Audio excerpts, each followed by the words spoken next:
너희는 우상을 만들지 말라. 위로 하늘에 있는 것이나 아래로 땅에 있는 것이나 땅 아래로 물속에 있는 것에 그 어떠한 모양도 만들지 말라.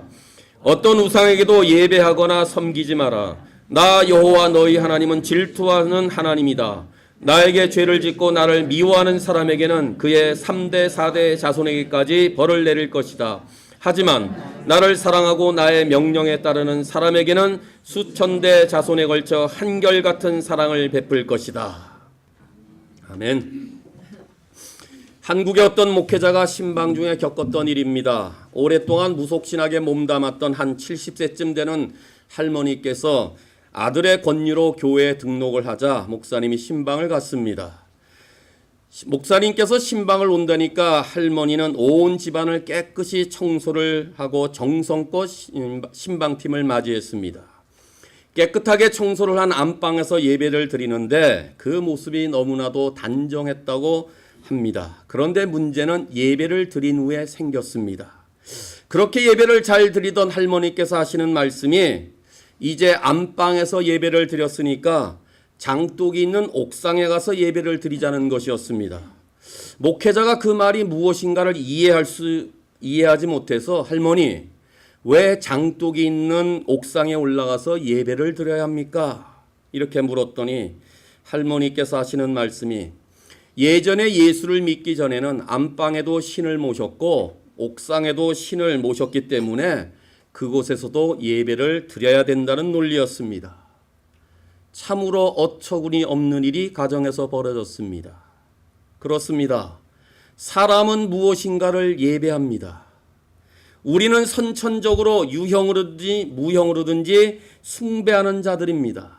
우리는 이 점을 솔직하게 인정하셔야 됩니다. 그 이유는 모든 인간은 종교성이 있기 때문에 그렇습니다. 그래서 사도 바울이 사도행전 17장에 아테네에서 복음을 전하게 될 때 이분들을 향하여 외칩니다. 여러분들은 모든 면에서 종교성이 강한 자들입니다. 그리고 내가 알지 못하는 신을 섬기는 제단도 있음을 내가 보았습니다. 그렇습니다. 우리 모두는 무엇인가를 예배합니다. 무엇을 만들어 놓고 예배합니다. 무엇을 만들며 또 그것들로 인하여 커다란 기쁨을 누리다가 그 만든 것이 결국엔 숭배의 대상이 되곤 합니다. 그런 의미에서 제2계명은 너희는 우상을 만들지 말라는 명령으로 시작합니다. 결국 이 명령은 우상을 대항하는 일종의 단호하고도 절대적인 하나님의 선언인 것입니다.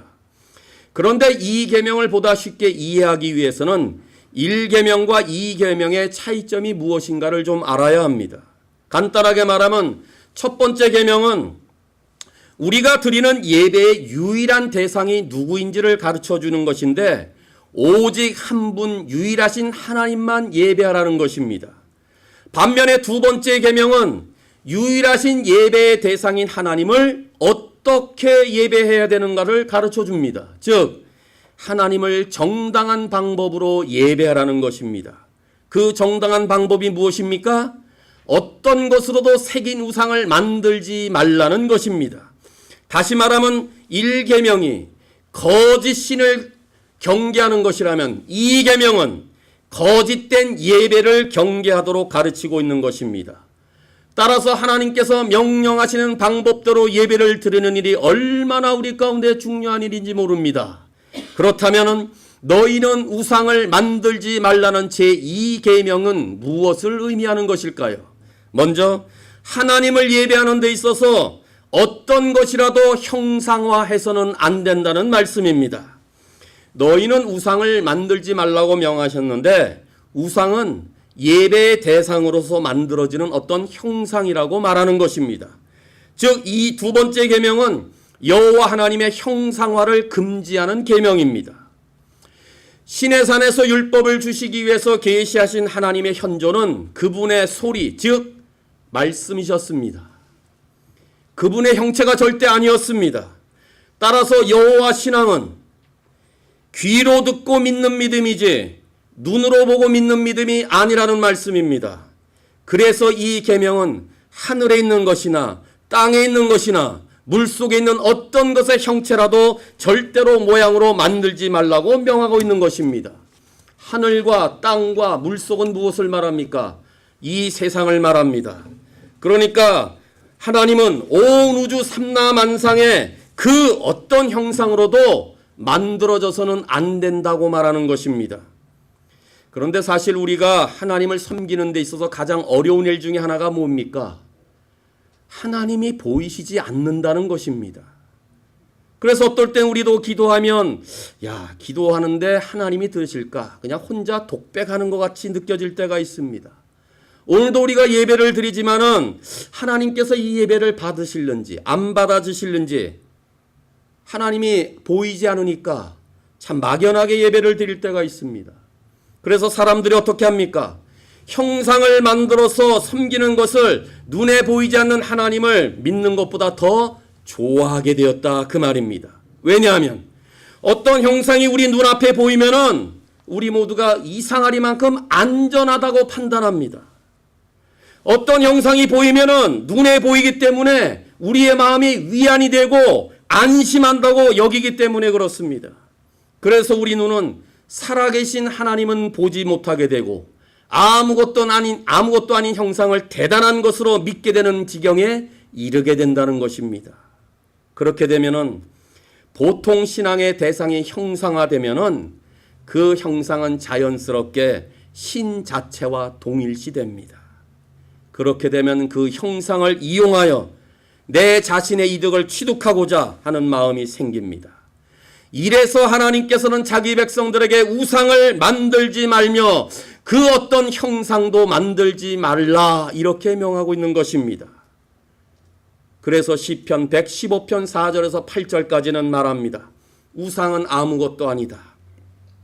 우상은 사람이 은과 금을 가지고 만드는 수곡물에 불과하다. 우상에는 생명이 없다. 입이 있어도 말을 하지 못한다. 귀가 있어도 듣지 못한다. 코가 있어도 냄새를 맡지 못한다. 눈이 있어도 볼 수가 없다. 이 쓸데없는 아무 쓸데없는 우상을 섬기지 마라. 그야말로 쓸모없는 것이 너희들이 만들어내는 우상이다. 이렇게 가르치고 있는 것입니다. 하나님은 사람을 만드신 후에 코에 생기를 불어넣어 우리가 살아있는 생명체로 만드셨습니다.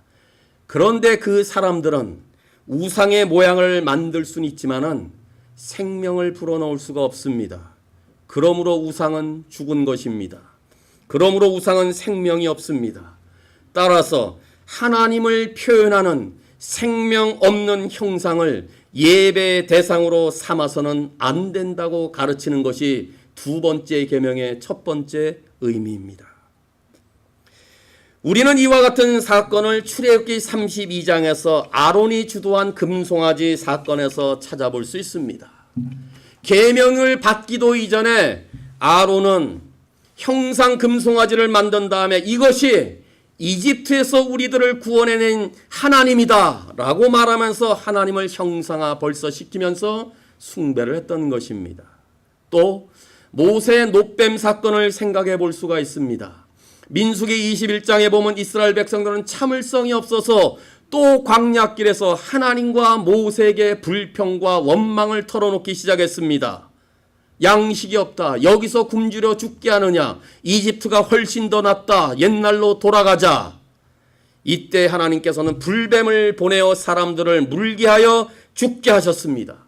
이걸 본 모세가 중보기도를 합니다. 하나님, 내 백성들을, 하나님의 백성들을 구원해 주십시오. 이 음성을 듣게 되자 하나님께서는 놋뱀을 만들어서 장대에 높이 달아라.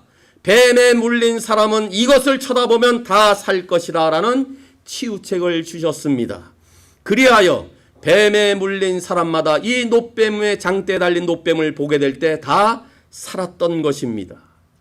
그러나 시간이 지나면서 이 구리뱀은 그 자체에 영적인 능력 있는 것으로 사람들이 착각을 하게 되자 이스라엘 백성들에게는 놋뱀이 우상화되었습니다. 따라서 이후에 히스기야 왕 시대에 이르러 모세의 구리뱀을 우상으로 전락하게 만들었습니다. 결국 히스기야 왕은 한때 하나님의 치료의 능력을 전달하는 은혜의 상징이었던 모세의 놋뱀을 제거하기에 이르렀던 것입니다. 보십시오. 형상은 처음부터 우상화가 되는 것이 아닙니다. 처음에는 하나님을 잘 표현하기 위한 은혜의 수단으로 사용되어집니다. 그것은 어떨 때 교육적인 수단일 수가 있습니다. 예술적인 상징일 수도 있습니다. 그런데 그것이 점차 경배의 목적 그 자체가 되면 우상으로 변질되고 만다는 것입니다. 그런 의미에서 형상을 만들지 말라고 성경은 가르칩니다. 형상화는 창조주 하나님을 피조물로 전락하는 행위입니다. 형상이 되는 순간부터 여호와 하나님의 형상은 우리 안에 갇히게 됩니다. 인간의 경험 안에 귀속되게 됩니다. 형상을 만들면 하나님의 위대하심이 사라지게 됩니다. 형상을 우리가 만들면 하나님의 전능성이 사라지고 하나님의 놀라운 강함이 다 사라지게 되는 것입니다. 그래서 구약에서는 하나님의 형상을 한 사람도 본 자가 없습니다. 그저 목소리만 들었을 뿐입니다. 그러므로 형상화에 대한 금지 계명은 하나님과 세상을 구별하는 데 있습니다. 하나님은 창조자이시고 우리는 피조물이라는 사실입니다. 여호와 하나님은 이 세상의 어떤 피조물과도 절대로 동일시될 수 없다는 것입니다. 여호와 하나님은 어떤 형상으로도 절대로 나타낼 수 없는 창조자이자 어떤 형상으로도 얽매이지 아니하시는 초월적인 역사의 주인이라는 말입니다. 여호와 하나님은 인간이 만든 피조물 안에 갇힐 수가 없다는 것입니다. 따라서 여호와 하나님을 우리가 상상하는 모양이나 우리가 좋아하는 모습으로 만들어서는 안 된다는 것입니다. 이 두 번째 계명에서 쉬운 성경에는 너희는 우상을 만들지 말라라고 번역했지만은 이 계명의 원래 의미는 너희를 위하여 우상을 만들지 말라 그 말입니다. 너희를 위하여입니다. 우리가 알 수 있는 것은 인간은 언제나 자기를 위하여 우상을 만든다는 점입니다. 그렇잖아요. 왜 우상을 만듭니까? 내가 잘 되기 위해서. 왜 형상화시킵니까? 우리 가정이 더 복받기 위해서. 왜 형상화를 만듭니까? 내 자녀의 미래 성공을 위해서. 그래서 우리를 위하여 내 자신을 위하여 우상을 만들지 말라는 것입니다. 그러니까 너희를 위하여 한다는 말은 자기중심적이 된다. 자기 취향적으로 만든다 그 말이죠. 그래서 자기의 중심에 맞게 자기 취향에 맞게 하나님을 어떤 조각으로 만들어서는 그것을 하나님으로 섬겨서는 안 된다는 사실을 강조하고 있는 것입니다. 따라서 하나님을 표현하는 상징이 경배의 목적으로 사용되어지면 절대 안 된다는 것입니다. 그래서 이사야서 42장 8절에 나는 여호와다. 이것이 내 이름이다. 나는 내 영광을 다른 것에게 주지 않고 내가 받을 찬양을 우상들이 받지 않게 하겠다. 어떤 것으로도 하나님을 경배의 목적으로 삼아서는 안 된다는 강력한 선언입니다. 그런 의미에서는 좋은 신앙의 상징까지도 우상화를 경계해야 될 필요가 있습니다. 여러분, 어떤 때는 십자가가 우리의 우상이 될 수 있습니다. 지금은 잘 모르겠는데 예전에 한국에서 교회를 다닐 때 보면은 교회 십자가 앞에서 두 손을 합장하고 절하시는 성도들이 꽤 있었습니다. 그때 그 성도에게는 십자가는 우상이 되는 것입니다. 우리가 교육적인 도구로 십자가를 사용하고 기독교 교훈의 예술적인 상징으로 십자가를 소유하는 것은 좋은 일이지만 만일 십자가 형상만을 바라봄으로 은혜를 받는다든가 내가 십자가 목걸이를 몸에 지니고 있을 때는 편안함을 느낀다든가 하는 이런 의식을 갖기 시작하면 그 십자가는 이미 우리의 삶 속에 우상으로 변질되고 있다는 사실을 알 필요가 있습니다. 우리를 위해서 십자가에 죽으시고 다시 사신 주님을 믿는다면 우리의 경배 대상은 십자가가 아니라 십자가의 예수님을 잊지 말아야 된다는 것입니다. 우리가 붙들고 경배하는 것은 십자가가 아니라 십자가에 달려 죽으시고 부활하셔 살아계신 우리 주님을 경배하는 것이다 그 말입니다. 하나님은 영이심으로 시간과 공간을 초월합니다.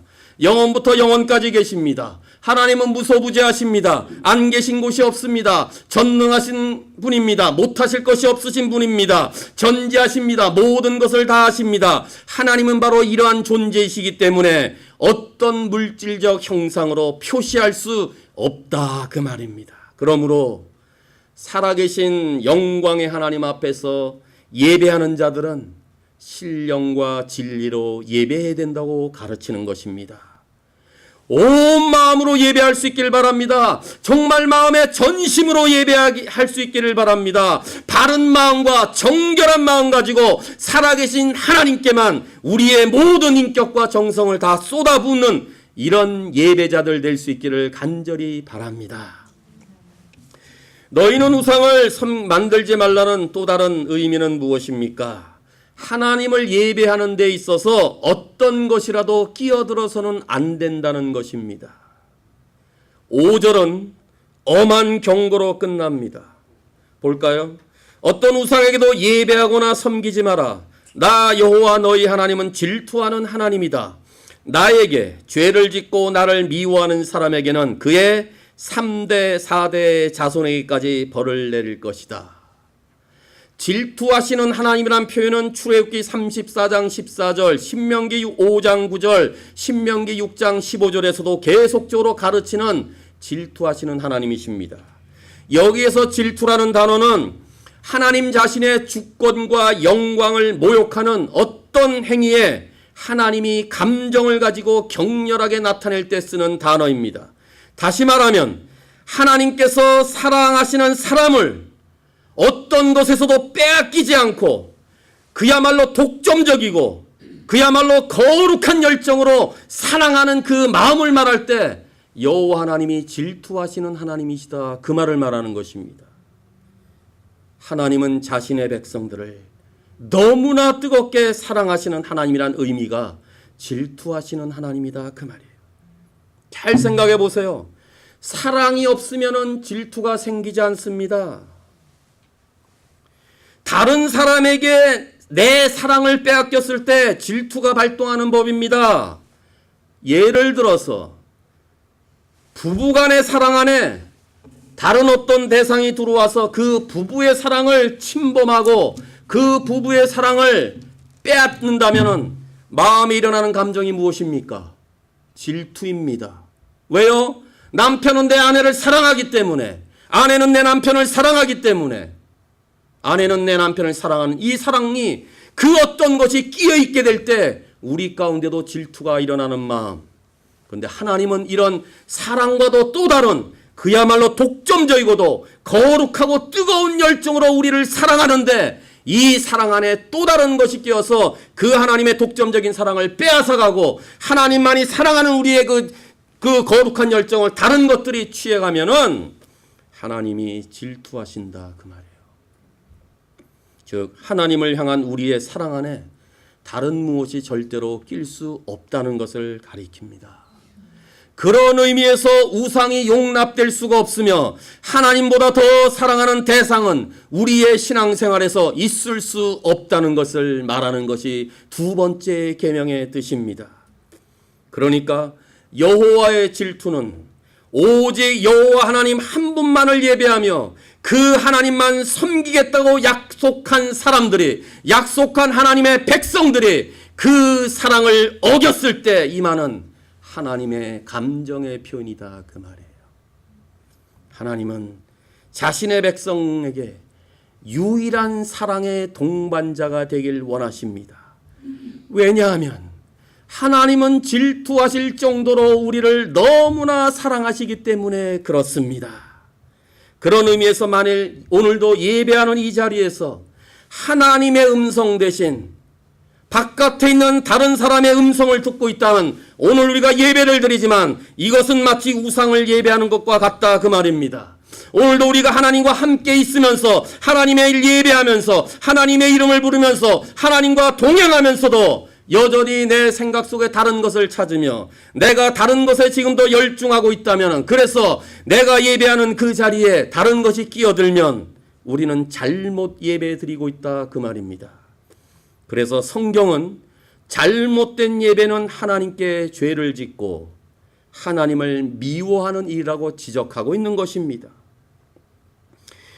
5절을 피상적으로 보면 하반절에 나에게 죄를 짓고 나를 미워하는 자에게는 일반적인 죄로 여러분들 생각해 볼 수가 있습니다. 그러나 이 본문은 우상을 만들지 말라는 이 계명에 이어지는 죄를 말합니다. 그럼 뭘 말해요? 잘못된 예배를 드리는 자의 죄를 말하는 것입니다. 일반적인 죄를 말하는 게 아닙니다. 계명에서 말하는 이 죄, 하나님을 형상한다든가 하나님을 사랑해야 되며 하나님만을 예배해야 되는데 그 중간에 어떤 것이 끼어서 드리는 예배의 죄는 자녀손 3, 4대까지 벌한다는 말씀입니다. 무엇을 말합니까? 잘못된 예배로 인한 죄의 결과는 잘못된 예배를 드리는 내 자녀들, 나의 손자들, 내 증손자들까지도 나타나게 된다는 것입니다. 이 구절에서 죄의 형벌이 3, 4대까지 이른다는 내용이 눈에 확 들어오지 않습니까? 아니, 아버지의 죄 때문에, 아니, 아버지가 예배를 잘못 드리는 죄 때문에 3, 4대 거쳐 불행을 당한다니 너무 억울한 일이 아닐까요? 벌이란 죄 지은 사람이 받는 것이지 그 죄와 무관한 자식과 자녀 손들이 벌 받는 것은 하나님의 공평과 정의에 위배되는 것이 아닐까요? 이런 의문이 우리 가운데 일어날 수 있습니다. 여기에 3, 4대에 관한 보복은 흔히 오해하는 가계에 흐르는 저주와는 절대 상관이 없는 문장입니다. 아직도 이 말에 혼동이 돼서 어떤 예수 믿는 가정에는 가계에 3, 4대에 걸친 저주가 흐르고 있어서 이 저주를 끊어야 된다고 가르치고 있습니다. 그러나 이런 가르침은 성경의 가르침과 정면으로 배치되는 사상입니다. 신명기 24장 16절, 에스겔서 18장 4절, 에스겔서 18장 20절에는 죄를 짓는 바로 그 사람이 죽을 것이며 아버지의 죄 때문에 아들이 벌을 받는 일은 없을 것이다 라고 가르칩니다. 또 로마서 8장 1절에는 이제 그리스도 예수 안에 있는 사람은 결코 정죄함이 없다고 가르칩니다. 그러면 여기서 이 죄가 왜 3, 4대에 걸쳐서 갚겠다는 말, 이 말을 어떻게 이해해야 될까요? 성경시대에는 3, 4대의 대가족을 이루어 함께 살았습니다. 따라서 그 가정의 가장이 예배를 드리는 악한 영향을 받으면 그 나머지 집단의 삶에 악한 영향을 준다는 의미로 해석하는 것입니다. 가장들이 아버지가 잘못된 예배를 드리는 악행이 가정 전체를 그리고 자녀 손들에게까지도 심각한 영향을 미친다는 것입니다. 따라서 이 구절의 경고는 하나님이 부모의 죄를 자녀들에게 묻는다는 것을 의미하지 않습니다. 이것은 아비의 죄의 영향력과 그 죄의 비참한 결과를 보여주는 것입니다. 즉 하나님을 잘못 예배하는 자들에게는 하나님의 징계가 임한다는 것입니다. 저는 이 말씀을 묵상하면서 자녀에게 참된 예배의 진리를 가르치는 일이 얼마나 중요한지를 또 한번 깨닫게 되었습니다. 하나님께 바른 예배를 드리지 못해서 이 말씀대로 비참한 결과를 초래했던 한 인물을 소개합니다. 역대하 26장에 보시면은 우시야는 경건하고 위대한 왕이라고 소개합니다.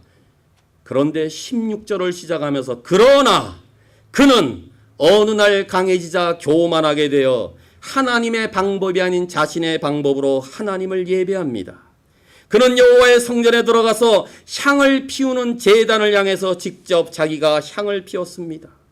성경은 하나님의 성전에서 분향하는 것이 우시야 왕의 특권이나 책임이 아님을 분명하게 밝히고 있습니다. 그의 동기가 어떻든지 우시야 왕은 잘못된 방법으로 예배를 드렸던 것입니다. 제사장들이 그 왕을 만류했지만 오히려 왕은 화를 내며 더 의기양양했습니다. 그때 하나님은 그를 문둥병으로 치셨습니다. 한 아버지는 하나님께 합당한 예배를 드리지 않아 하나님의 집에서 끊어졌습니다. 이제 그의 아들 요담이 뒤를 이어 왕위에 오르게 됩니다. 요담은 그의 아버지처럼 여호와 보시기에 옳은 일을 행했던 인물이지만은 안타깝게 역대하 27장 2절에 요담은 여호와의 성전에 들어가는 일은 없었지만 백성들은 계속해서 악을 행했다. 이렇게 기록하고 있습니다. 여호와의 성전에 들어가는 일은 없었던 왕이 우시야 아들 요담입니다. 이게 무엇을 말할까요? 요담은 아버지가 성전에서 잘못 예배드리다가 문제가 생겼기 때문에 이 아들이 나도 혹시나 예배를 잘못 드리다가 문둥병에 걸려서 아버지의 하나님의 집에서 끊어지면 어떨까 걱정하며 고민하다가 차라리 하나님의 집에 들어가지 않는 게 낫겠다라고 해서 하나님의 집에 들어가는 것을 멈추자 이스라엘의 백성들이 죄악을 범했다 이 말입니다. 이어서 역대하 27장 9절에 우시야의 손자인 아하스가 아버지 요담의 뒤를 이어 왕이 됩니다. 아하스는 어떤 인물이었습니까? 역대하 28장 2절에 보니까 아하스는 이스라엘 왕들의 죄의 길을 그대로 따르고 쇠로 우상을 만들고 바알을 섬겼다고 기록하고 있습니다. 심지어 3절에는 자기 아들까지도 불에 태워 제물로 바치는 가증스러운 죄를 범하고 있습니다. 24절에는 아하스는 하나님의 성전에서 기구들을 전부 다 가져다가 밖으로 내보낸 다음에 부순 다음에 성전의 문을 잠가버렸다. 이렇게 기록하고 있어요. 믿을 수 있겠습니까? 정말 믿을 수 있겠어요? 하나님의 백성들인데. 그런데 이 일은 우시야 왕의 가문의 3대가 행한 일입니다. 우시야는 분명히 처음에 하나님을 사랑했습니다. 그러나 하나님의 집을 악용했습니다. 그의 아들 요담 하나님 사랑했습니다. 그런데 그 아들이 하나님의 집을 찾지 않았습니다. 우시야의 손자 요담의 아들 아하스는 더 나아가 우상을 섬겼습니다. 자기 아들을 제물로 바쳤습니다. 성전 기구들을 회파했습니다. 성전문을 폐쇄해버렸습니다. 이런 비극이 또 어디 있겠습니까? 우리의 앞으로의 예배당을 한번 생각해 보십시오. 만약에 우리 손자가 우리 교회 안에 있는 모든 성전의 기구들을 밖에다가 불사르고 이 교회 문을 폐쇄하고 못을 박으며 그의 아들마저 불 가운데로 제물로 바친 일이 있겠다면 상상할 수 있겠어요? 믿을 수 있겠어요? 이런 일을 생각하면 정말 우리의 자녀들에게 하나님의 진리의 말씀을 얼마나 잘 가르쳐야 되는지 모릅니다. 하나님을 바르게 예배하는 그 가르침을 우리 자녀들에게 잘 전달해야 되는 막중한 책임과 사명이 있다 그 말입니다. 이것이 아비가 예배를 잘못 드리게 되게 될 때 3, 4대 자손에까지 이루어지는 죄악의 영향력과 죄악의 결과를 말하고 있다 그 말입니다. 그러므로 정말 우리 여기 계신 한 분 한 분이 예배를 잘 드릴 수 있길 바랍니다. 참된 예배 드리며 바르게 예배 드릴 수 있기를 간절히 바랍니다. 그런데 경고만 있는 것은 아닙니다.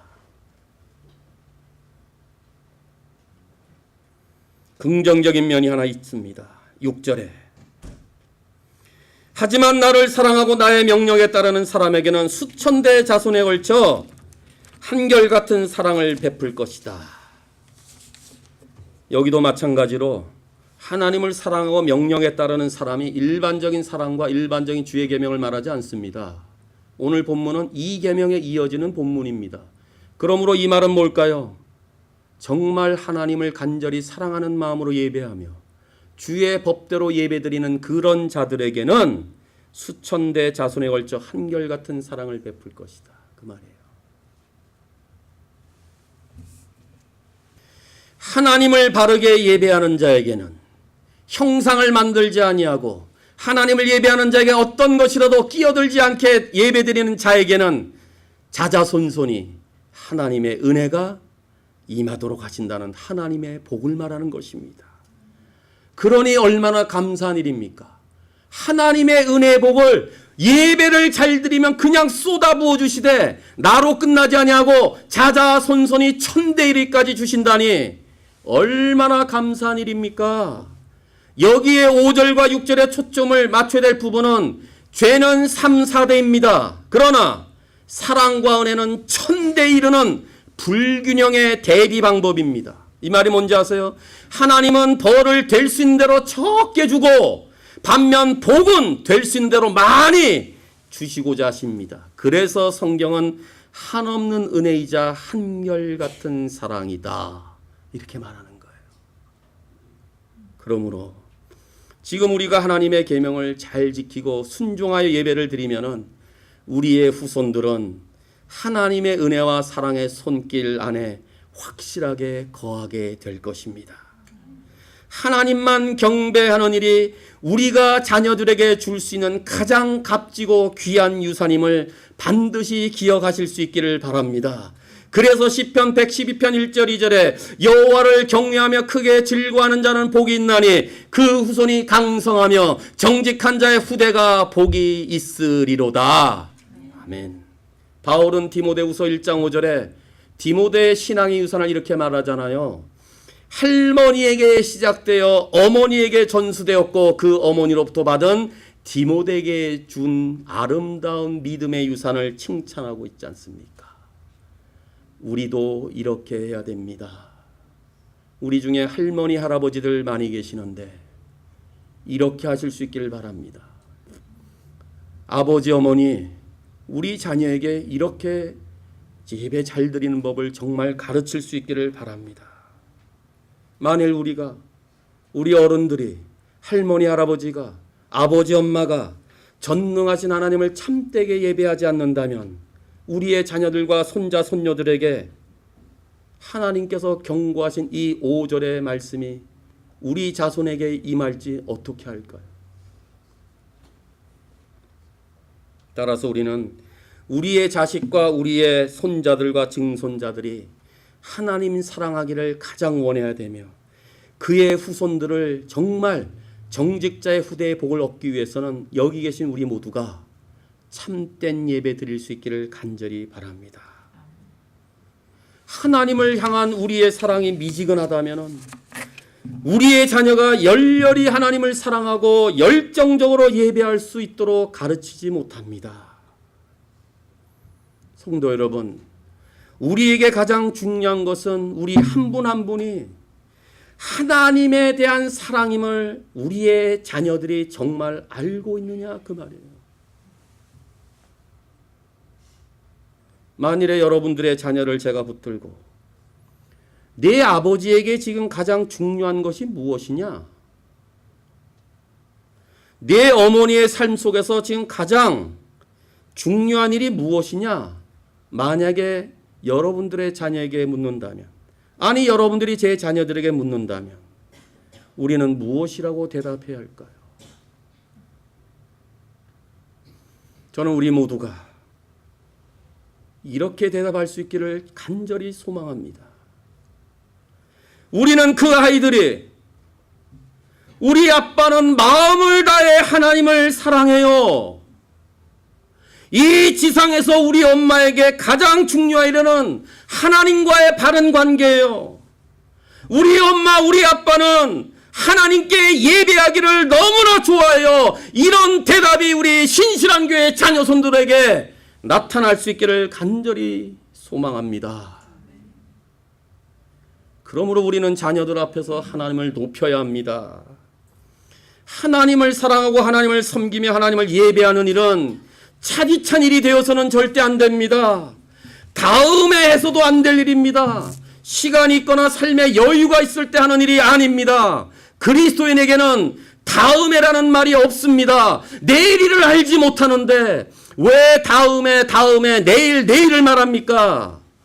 우리는 매일같이 하나님께 예배드리게 될 때 그것이 우리의 열정이며 타오르는 우리의 마음의 사랑이 주님께로만 나타내야 됩니다.